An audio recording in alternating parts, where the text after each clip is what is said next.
한 유대인 청년이 있었습니다. 이 청년에게는요, 한 가지 호기심이 있었는데요. 왜 이스라엘 주변은 모두 산유국인데 유독 이스라엘만 석유가 나오지 않을까?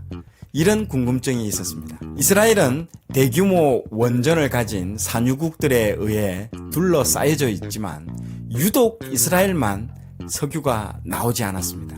1948년 건국한 이스라엘은 가장 먼저 해결해야 될 문제가 바로 에너지 확보였습니다. 자, 국가를 운영할 에너지를 어디서 확보할지가 그들의 최우선 과제였죠. 이스라엘은 건국 후 주변 아랍 국가들의 땅 속에서 기름이 쏟아져 나오니 분명히 자신들의 땅 속에서도 어딘가에 기름이 묻혀 있을 것이라는 희망으로 1950년부터 열심히 유전 탐사를 시도했습니다. 그러나 별다른 성과가 없었죠.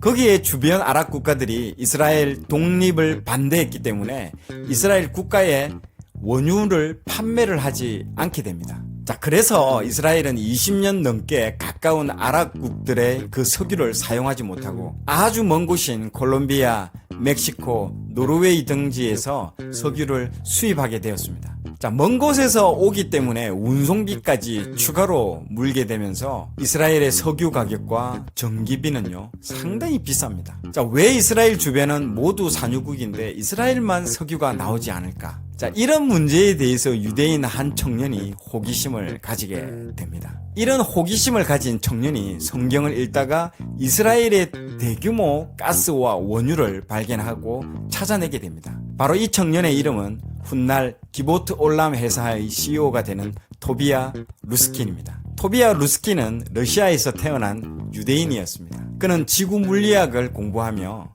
여러 메이저급 석유 회사에 일을 하고 있었죠. 그러던 중 1984년에 이스라엘로 알리야를 하게 됩니다. 이스라엘로 이주해온 루스키는 이런 생각을 하게 되죠. 이스라엘도 분명히 석유가 많이 묻혀 있을 것인데 그곳은 과연 어디일까? 그러면서 성경을 읽다가 신명기 33장에 주목하게 됩니다. 모세가 죽음 직전에 12지파에게 유언적으로 축복하는 장면이 바로 신명기 33장에 기록되어 있습니다. 이때 모세는 12지파 한 사람 한 사람 이름을 부르며 하나님의 이름으로 축복을 합니다. 자, 19절부터 이사갈 지파와 스불론 지파에 대해서 이렇게 축복을 하죠. 신명기 33장 19절, 그들이 백성들을 불러 산에 이르게 하고 거기에서 의로운 제사를 드릴 것이며 바다의 풍부한 것과 모래에 감추어진 보배를 흡수하리로다. 이 스불론 지파는 가나안에 들어간 이후 갈릴리 호수 지중해 사이에 땅을 배당받고 정착하게 됩니다.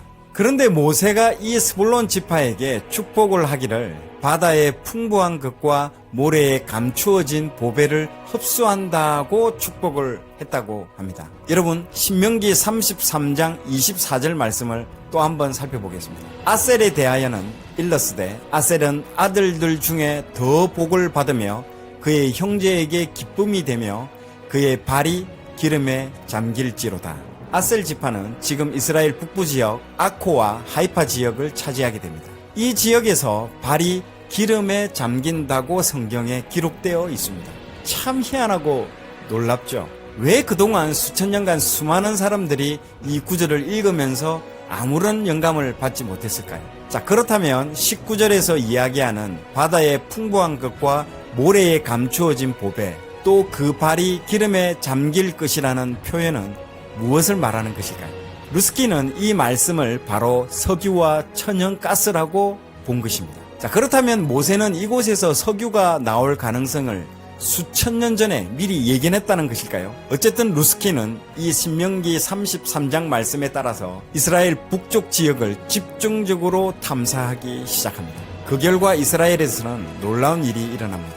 2004년에 이스라엘 사상 최대 규모의 유전이 발견하게 됩니다. 이스라엘 유전 탐사 회사 지보트 올람은 이스라엘 북부 지역 크바르사바에서 무려 10억 배럴에 달하는 사상 최대 규모의 매장량이 묻힌 유전을 발견했다고 언론을 통해 발표하게 됩니다. 크바르사바는 텔아비브에서 북쪽으로 16km 떨어진 곳이죠. 정말 재밌죠. 이것뿐만이 아니었습니다. 이스라엘 지중해 앞바다에 또 놀라운 일이 벌어졌습니다.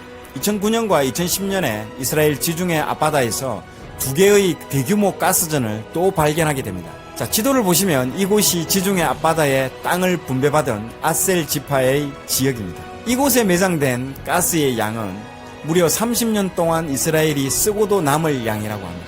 지금 이스라엘이 이 가스를 유럽에 공급하겠다고 계획을 발표하므로 현재 가스로 유럽을 통제하는 러시아가 민감하게 받아들이고 있는 상황입니다. 이 발견으로 세계의 경제와 권력의 판도를 뒤바꿔 놓은 놀라운 발견이라고 할 수 있습니다.